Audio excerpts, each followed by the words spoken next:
انہوں نے آپ کے متعلق سوال کیا تو میں نے ان کو بتا دیا، پھر انہوں نے ہماری زندگی کے متعلق سوال کیا تو میں نے ان کو بتا دیا کہ ہم لوگ بڑی مشقت اور بڑی پریشانی میں ہیں۔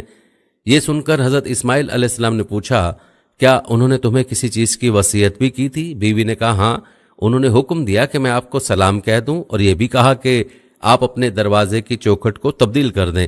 حضرت اسماعیل علیہ السلام نے فرمایا، وہ میرے والد تھے اور انہوں نے اپنے اس پیغام میں مجھے حکم دیا ہے کہ میں تمہیں اپنے سے جدا کر دوں، لہٰذا تم اپنے گھر والوں کے پاس چلی جاؤ۔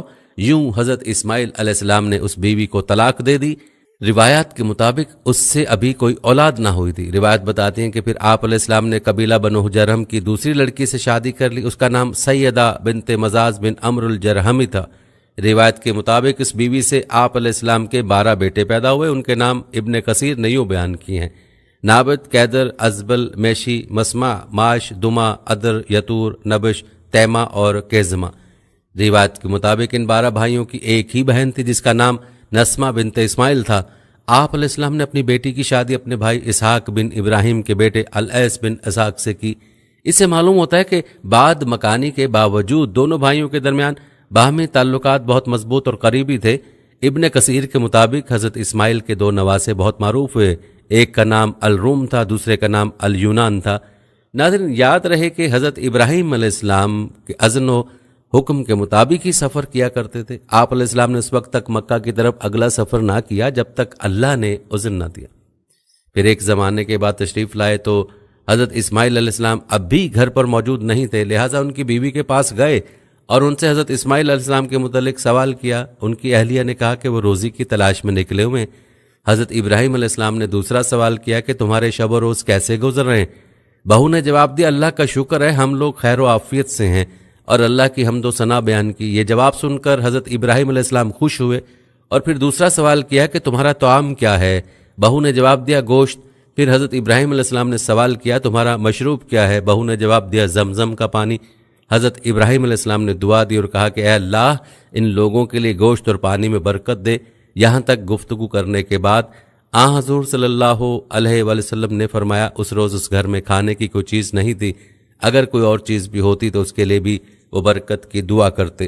روایت ہے کہ نبی کریم صلی اللہ علیہ وآلہ وسلم نے ارشاد فرمایا، اس عظیم خاتون کی عظمت اور صبر و شکر کی اعلیٰ مثال تھی، حالانکہ اس وقت ان کے پاس گھر میں خوراک کا ایک دانہ بھی نہ تھا۔ بہرحال حضرت ابراہیم علیہ السلام نے ان کے لیے ان کے اکل و شرب میں برکت کی دعا کی۔ حضور صلی اللہ علیہ وآلہ وسلم نے فرمایا، ان دونوں میاں بیوی کے صبر و توکل اور دعائے خلیل کی وجہ سے مکہ میں ہر چیز فراوانی سے پائی جاتی ہے۔